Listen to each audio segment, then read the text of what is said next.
This song is not a rebel song. Shall we play a game? I am Sammy, Daddy. Many students were killed. Feel right now, I'm very angry. He were rather the poor were poorer, provided the rich were less rich. Lottie-dottie, we like the party. Automobile? Oh, Rick, to think that I may never see you again. I think you did it on purpose because you know I've got a runny bottom. I'm Kurt Loder, this is MTV News. Justin! But this is Miami, pal. Let's have a Play-Doh party! Yeah! Now show me wax on, wax off.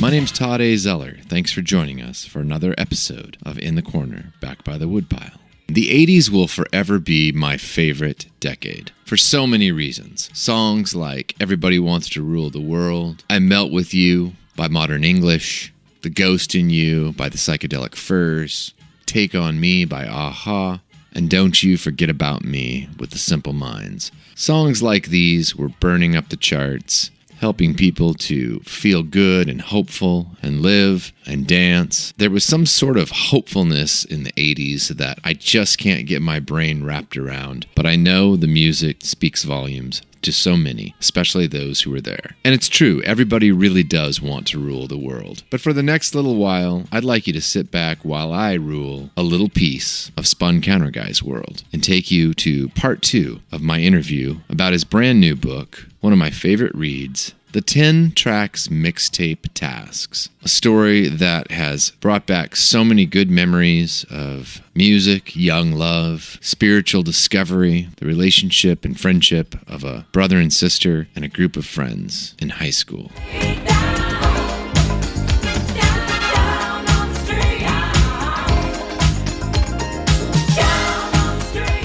The band Tears for Fears comes up in at least one section of the book, and I was just curious: were you a fan of the band? Because you devote some words to that band.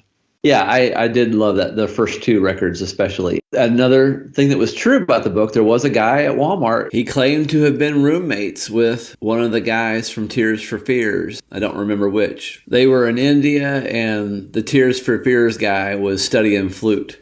And this guy just had all kinds of stories like that. Just like Estrella, I started to wonder if he was just a good storyteller and also a liar. But on occasion, something he had said would end up being confirmed from an outside source. But with any band, like, you have mixed feelings about sometimes. I mean, it's just like, you love your family, but you want to strangle them sometimes, or friends, same thing. And so with Tears for Fears, I remember being really disappointed with the album, The Sowing the Seeds of Love, that came out. Mostly from the music, because I think only like 1 or 2 songs I really like from that record. But also just that you can still love a band and still admit when it comes to history and world politics, they have no idea what they're talking about. Or they may have, just saw a headline and decided to write a whole song about it. I remember me and friends having these conversations about mostly U2 and all of their ideas and views and some contradictions. Tears for Fears had some of those as well. And I remember having some of the funny conversations that probably went on way too long in real life. Again, when you're a teenager, everything's vitally important. Everything is scripture. And so you're arguing about some songs from the big chairs. Oh, yeah. There's a great little bit about Insider Magazine, spelled INCIDER. You have many, many little moments of clever wordplay. But I appreciate, myself being an Apple guy, I didn't grow up with apples in the house, but I am now. I'm just curious, did you actually have a Mac or Apple computer back when you were a youngster?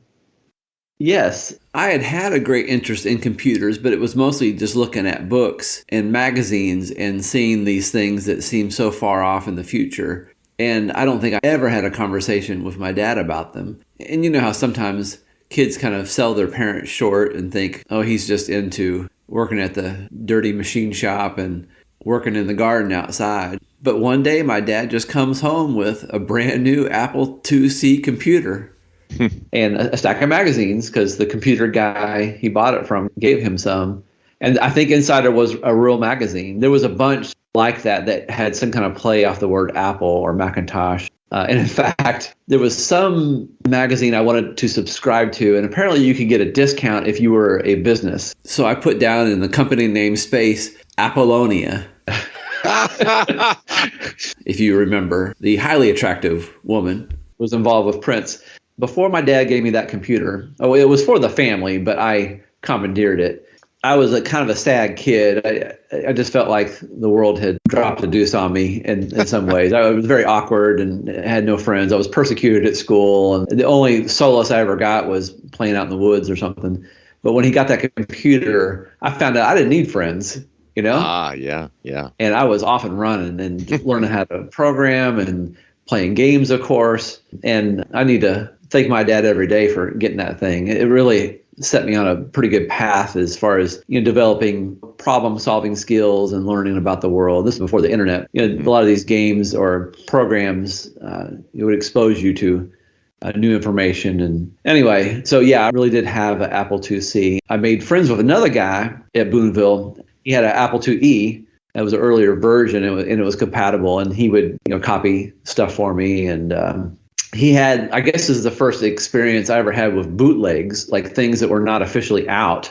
I think me and you think that we think mostly music. He had some bootleg games that I don't think were put out by official companies. Somebody just made them and they just circulated. And in fact, that's how the very first text adventure game came about, adventure or Colossal Cave Adventure, whatever you want to call it. But it was a game that people passed around. He had a game called Clan Cookout. And it was, oh my word! It was this guy with a flamethrower setting Ku Klux Klan members on fire. I can't argue with that concept. It's this very rudimentary game, but it was so hilarious. It was great to pull it out every once in a while and just shock somebody. Oh my goodness! And you can find it on YouTube. Somebody made a little video of Clan Cookout. Oh my word! So, I mean, clearly you were ahead of the curve there. I mean, because it was such a rarity, and here you were in your small town of what would you say the population was where you grew up? I think it's about 5,000. Yeah, I was going to say, I think you maybe referenced it actually in book at some point, but yeah, so, there's only a handful of actual computer owners or Apple owners. Yeah, you were ahead of the curve, which I would think informed you on so many other areas of your life today. I mean, you could program, you teach programming occasionally, right? Yeah. This semester I'm teaching, again, another game design and coding class, and I'm using that original program, the language that a lot of the Infocom games or text adventure games were used in the 80s. It's a great way to introduce kids to how to make a little game with mechanics and also how to tell a story. So I feel like the luckiest guy in the world. I always have a little history presentation before the programming gets going.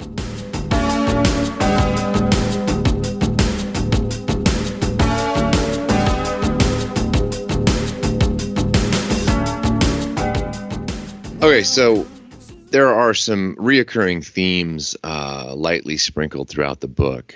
It's life lessons, it's moral dilemmas, it's being your brother's keeper, so to speak. And I really appreciated that, but it wasn't overbearing. You do some Bible quoting here and there, or at least loose quotes and references to the good book, if you will. And I really appreciated that.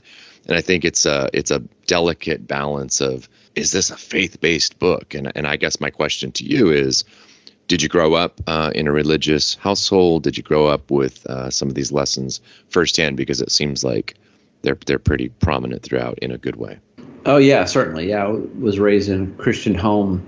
And I think that tension between trying to live your faith and live in the world, it was always there, even though I wasn't very smart or didn't have much of a theological background, or a lot of times I just did it because I was told to, or you wanted to imitate good people. I did think about it quite a bit towards the end of high school. I started to really have a lot of questions. I'm sure that you maybe went through this also. There was this dilemma of like, how does one be a good Christian in a secular high school without being annoying or just deliberately wanting people to hate you.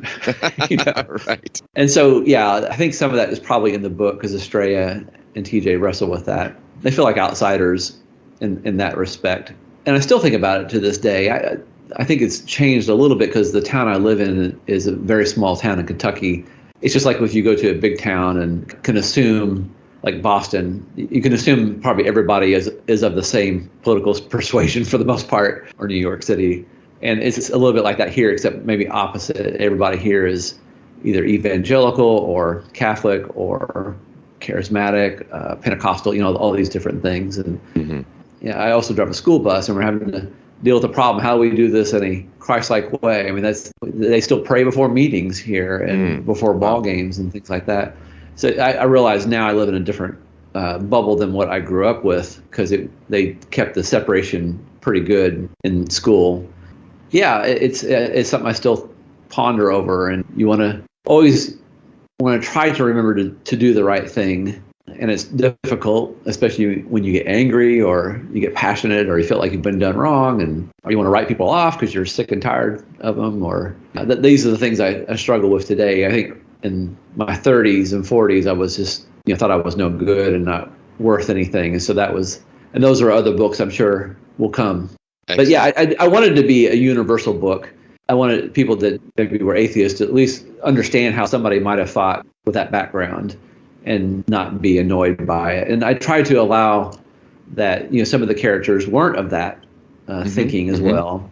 You have Christians, non-Christians, atheists, conservatives, liberals, Democrats, Republicans. They're all in the book. To me, that's real life. I know a few people that refuse to be friends with people of this or that way of thinking, but I can't live that way. And I don't think most people do. You have to accept people as they are. And not as they should be, even though you may want them to be something different, or you may have a disagreement. Great point. No, great point. So there was a point in the book where there was, I think it was a jean jacket and buttons involved with one of the characters, and I could relate to that. It resonated with me because I did that as a kid. I'd go to a show on the weekend and I'd buy a button from some Christian band, and I would get all excited to wear it. So did that stem from a real experience when you go into the buttons and the jean jacket scenario in the book? Yeah, a couple of things. I remember in high school that, and especially in church, they would say you have to be a witness. You got to stand up for Jesus in the public square. I didn't know quite how to do that, but I think at the time the thinking was wear a shirt.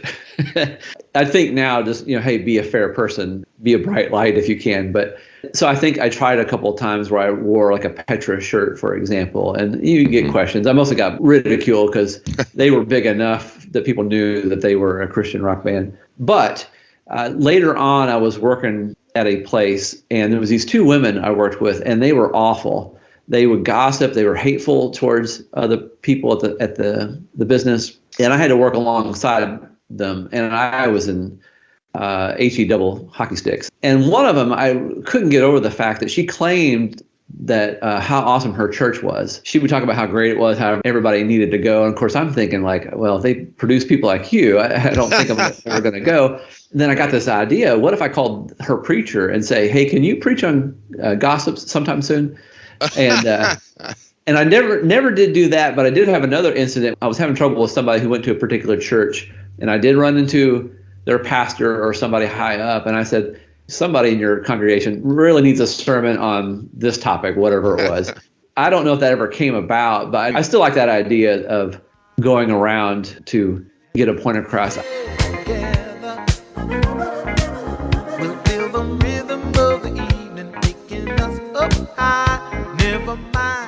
The book seems really strong on just a really good, pure, innocent relationship between the brother and the sister, and I really like that. And I think we tend today to become pretty darn selfish with all the media that's in front of us and all the other problems of our own lives and day. But in the book, you really capture a great relationship, sort of placing trust in one another's hand between the brother and the sister. Is that kind of similar to real life? Does it parallel? Not as much as I wish it was. Me and my little sisters, we had moments where we were super close. And it's so sad how humans, especially children, are. I can't think of a time when all three of us were on the same page. It seemed like one always had to get excluded somehow. So if me and my youngest little sister were buddy-buddy, then my middle sister got left out, and vice versa. Sometimes they teamed up against me. But we did have our moments, and now that we're adults, I think we're there. As I mentioned, I also drive a school bus, and I do see it on occasion. It's rare, like you say, where you see a brother and sister who look out for each other. I remember one time I was picking up a batch of kids from the school. An older sister, was in tears because her little brother didn't get on the bus, and she had no idea where he was. Oh. And later I established that he had to stay after school for some kind of program. But I just remember how she just wept and wept and wept and thought the worst had happened to him. And I thought, oh, that's sweet. You wonder how long that's going to last. Well, I really think you captured a beautiful thing, even if it's just moments of reality, and I think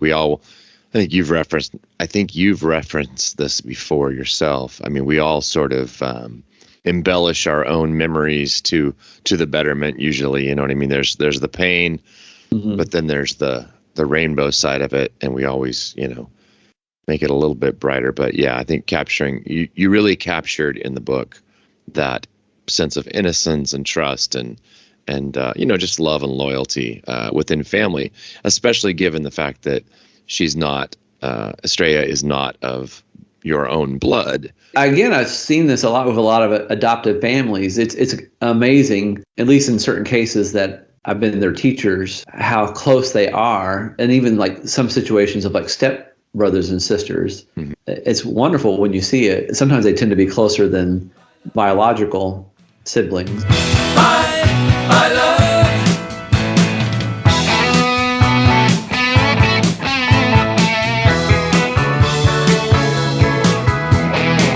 So Spun, in my mind, not growing up with sisters, it's just myself and two brothers.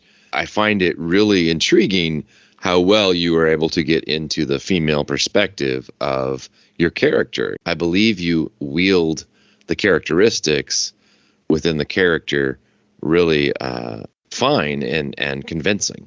How did you go about that? A lot of it has to do with just now that we're all older, and especially talking to women who were teenagers at one time, every once in a while you find one who's super honest about how they struggle with some of the things that girls fall prey to, the envy, the backbiting, trying to sabotage another person's life. Yeah, every once in a while I meet somebody who just spills it all out and tells the things that us guys always wondered if that was really true or not. And of course, guys have their own set of problems that they seem to fall prey to. But yeah, so I remember that. I think also a girl I knew, she showed me some of her journal, and it was interesting to hear the things that she was, worried about, or things that were just going through her mind. And it was, pretty immature, but it did capture that moment. That helped a lot too. I never forgot that journal.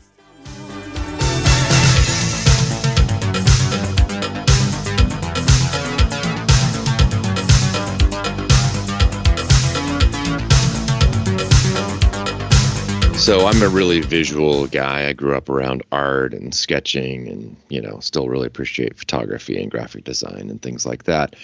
And I'm really drawn to the cover of your book. I really feel like you captured, this analog cassette moment in time. And I'm just curious what inspired you to go the direction you went with the design, the color scheme. Tell me about the tapes that are on the actual cover. I was struggling with what should be the cover. Of course, the initial idea was just to have a giant cassette. I've seen other books that had already done that. So I took a bunch of cassette tapes that I still had from those years, and I spray painted them, like gold and silver and things like that. And it looked super cool, but I couldn't figure out how to make a cover from it. And I arranged them this way and that. I made it at one point look like a robot, but none of them ultimately were any good. And then you, Tod Zeller, suggested, hey, check out this guy, James Smith. He may be able to help you. He's a wizard, you said. And Indeed. So he or somebody had me take pictures of all the cassettes that I had spray painted. It seemed like it was within 15 minutes he had this cover. Really, it wasn't very long. He gave me a couple things to choose from, but I was like, that's it. That's the one. It was fantastic. So I have him to thank for it. And I feel like I still don't know if the book is any good, like the contents, because you know how you are when you are the writer of it. But I know the cover's great. And I feel like probably about half the sales I've gotten so far have been from the book cover alone. The other half probably being people that knew me or grew up with me. So I have to thank James for that, because it does, definitely catch the eye and, call up a lot of nostalgia for when cassettes were so important, and, they were like treasures, and like, man, I got the greatest songs on these tapes, like they were the plans to the Death Star or something. Right. Aren't cassettes coming back around again? Isn't there like a new wave of, I see some artists every now and then like, oh, we've released something on cassette. Isn't that crazy? It's crazy how it comes back around. Yeah. As much as I have great affinity for the cassette, I don't know why anybody would put their music on a cassette right now. I'm with you there, my friend. You know how punks are always trying to make things difficult, and for a while they were the only ones who were putting things out on vinyl. This is before the vinyl craze came back around, and someone was like, that's selling out, and they started to put their music on 8 tracks. I'm like, come on, guys. Right. I'm going to go ahead and ditch my new car that doesn't have an 8-track player, so I can buy a 1975 version with an 8-track player in the dash. Oh, my goodness. I just think, as someone who's been in several bands and musical projects, I had a hard time getting people to buy an MP3 or a CD even. I can't imagine trying to sell 8 tracks out of the back of my car, so to speak.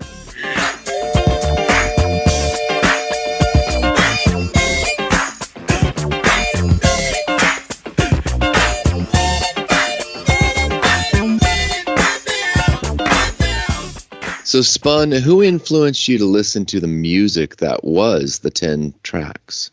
I can point to certain people that influenced me to listen to particular bands and genres. As far as this particular music that I chose, like the dance music, I think I found that on my own by buying these compilation tapes, cassette tapes. A lot of times seeking more rap music, but a lot of times those two musics were interchangeable. I remember getting a cassette tape of music to breakdance to or something like that.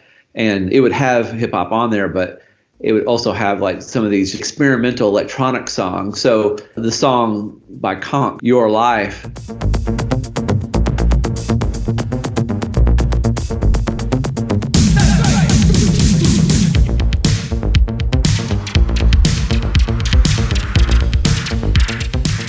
You can't even figure out where it's coming from. How would you even define this music? Because it seemed a little tribal. It had kind of this faux African kind of chant on it. It has maybe a little bit of Latin music on it, which at that time I probably had no idea what that was outside of Gloria Estefan, but I just loved it. And it's a great song on top of that.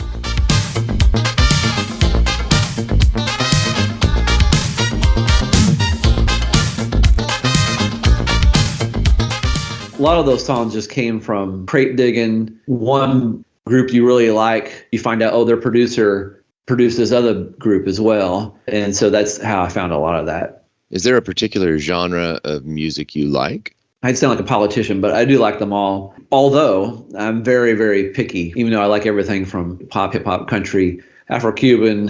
If a song moves me, I'm going to own it and squirrel it away and, make it part of my collection. With every music genre that I may have dismissed initially, you hear that one song where everything comes together and you're like, oh, okay, so that's what the rest of this genre is supposed to sound like. So approximately how many mixtapes do you think you've ever made? Roughly, I've made over 250 mixes.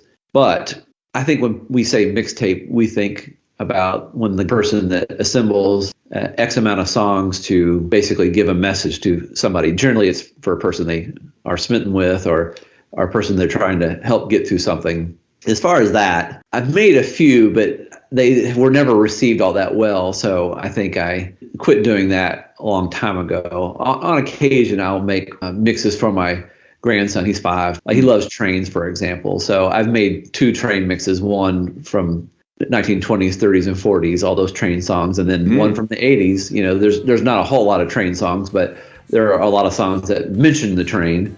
And he seems to get excited by that. I will sip you while my conversation. Girl on the train. When will I see you again? Girl on the train. The first mixtape that I really put a lot of effort into, there was a girl I knew that was just going through a hard time. And I felt that part of the reason she might have been depressed was she listened to gloomy music a lot. Yeah. And I'd say, have you ever listened to Katrina and the Waves? It's pretty good. I like some gloomy music, but I realize like most of the gloomy music that I hold on to, it has a little bit of hope. Like you're reveling in your sorrow, but it's understood that this is just for a short time. And so I did compile a handful of songs that were melancholy yet hopeful and gave it to her. And she never said anything about it. So either she threw it in the floorboard of her car and never listened to it, or maybe she didn't relate to it. But again, that was probably one of the times I thought, I wasted a lot of energy and maybe I shouldn't do that. Because sometimes I feel like I'm being an annoying evangelical when it comes to certain bands and certain kinds of music and ideas and different things. And I think something me and you both did probably was make mixtapes of bands that we really felt got the short shrift, should have gotten more attention. I've done that a lot. But again, more times than not, I never get any feedback. So I thought, well, I'll just make them for myself and my grandson. Well, I know a little bit about your grandson, and he's a joy to the world, no doubt about it. But I love that you're educating him on good music, quality music, and a variety, because you have such a voracious, varietal. It's interesting because I play music all the time when we're playing, and every once in a while there'll be a particular song that he'll really resonate with. And I still remember the first song that he wanted to hear all the time was Rascal Flatts' version of Life is a Highway. And then the second one was Pump Up the Volume by Mars. I like both of them, but the Mars one is especially. And of course, the Life is a Highway is originally an 80s song. So that made me proud that on his own, he really liked that and wanted to hear them all the time. Pump up the volume, pump up the volume, pump up the volume, dance, dance. Just you talking about mixtapes and making them, I'm thinking in my own mind as we're chatting, thinking, I wonder how many I made in my day. I'd have to look back because I saved a lot of them, especially, when I was romancing my ex-wife. Hence, maybe I chose the wrong mixtape song selection. I was always either trying to share, exactly like you said, about bands I loved that I thought needed to be heard more, and I would put the best track, a couple tracks from one album. And this is back especially when I was listening to records, and I'd transfer them from vinyl over to cassette. But yeah, getting the perfect beginning, middle, and end, it had to be a low to high, finish on a high note with the final song or the final track. It's quite an art form. I agree. You think about how these days, almost anything that you're really good at, you can make a career out of. And that wasn't always the case. Even people who are really good at playing video games, are making good money, some of them, right? Right. And I was trying to think, could you make a living at making mixtapes? And in the DJ world, yeah, because the big names will put out mixes once a year, like their top 10 or something, and they sell pretty well, I think. Well, I can only think of one guy who seems to be able to choose the songs he wants to choose for a soundtrack, T-Bone Burnett. Otherwise, most soundtracks are something that the record division of the movie company wants to push some artists or songs. But to have T-Bone's job.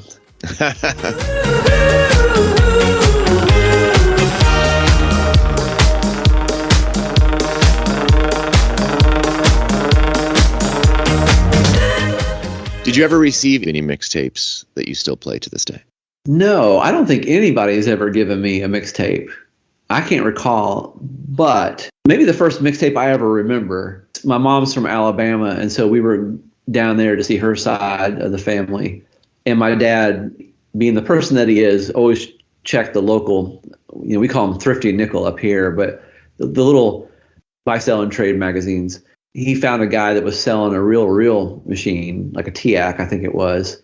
And I remember going over to this guy's house with my dad, and And so Dad agreed on the price, I guess. And the guy had all these reel-to-reels tapes that he was just going to give him, something he had already recorded stuff on, but with those machines, you could record over them. Again, I don't know what possessed my dad to do it, because it wasn't the music that he liked, but he recorded on cassette a few of these mixes this guy had made and then gave them to me. And this guy turned me on to like XTC.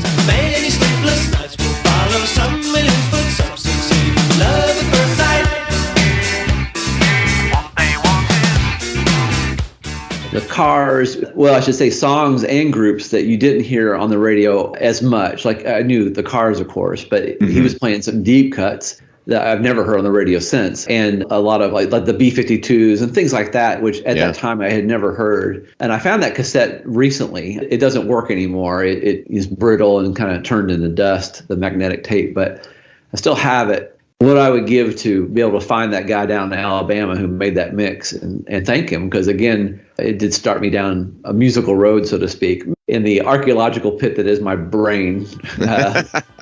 That's the first one that I found.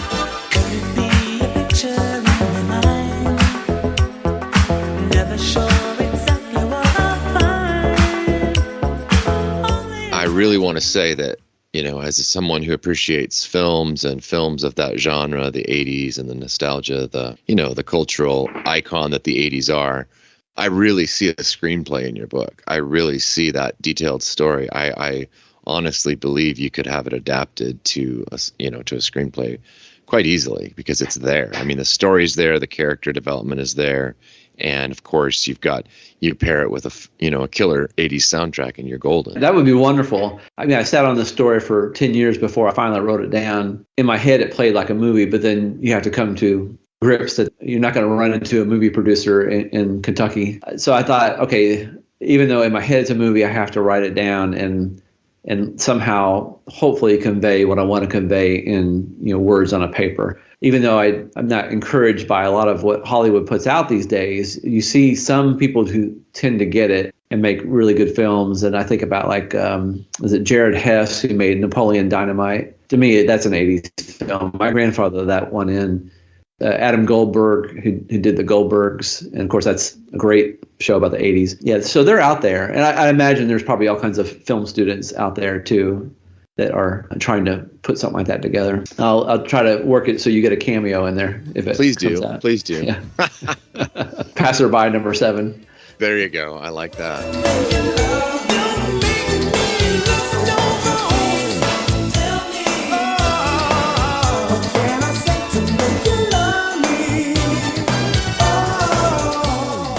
So you mentioned that you've had this story rattling around in your head for 10 years. What kind of discipline does it take after, all your day jobs and all the irons you have in the fire to write a book like that?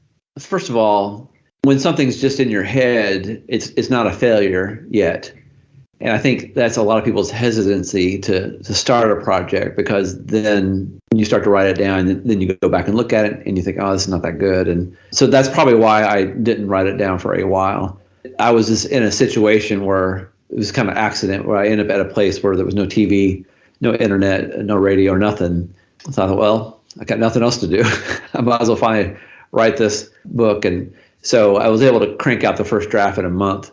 And then after that, it just becomes a place of escape in some way, or it's almost like taking medicine or getting some good sleep. I now, and my wife is awful understanding that every once in a while I have to go off and write or create or do something. And if I don't, my mind's not right. So I figure it's better than taking medication. I'm kind of forced to, because if I don't, I get depressed or start to get antsy. And my grandson, I try not to do any work or anything when he's with us, because we have him a couple days a week, because it's so important to him. But on occasion, he can tell I'm not right. And he'll say, Papa, do you need to concentrate?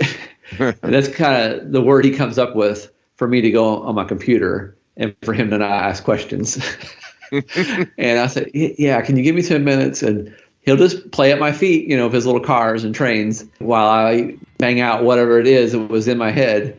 And then we're good. You say you want to be a DJ. What must you do to be a DJ? Well, girl, Hey, Spun Counterguy here. I want to thank, again, Tod Zeller for taking the time to interview me about the book. Also want to thank the readers who sent in questions. And if you want to get the book, you can easily find it on barnesandnoble.com, amazon.com, and any number of other bookstore outlets. And if you're still in a 1980s mood, you might give In the Corner Back by the Woodpile episode 281 a listen, where I interview journalist and hip-hop insider Bill Adler, who talks about his memories of Salt and Pepper, Run DMC, the Fat Boys, Boogie Boys, Houdini, and many others. In the Corner Back by the Woodpile is produced by A Closet, a Pocket, and a Suitcase. You can listen to this podcast on iTunes, Stitcher, or podbean.com. If you'd like to send us some hate mail, you can email us at spuncounterguy@hotmail.com. See ya, and I wouldn't want to be ya.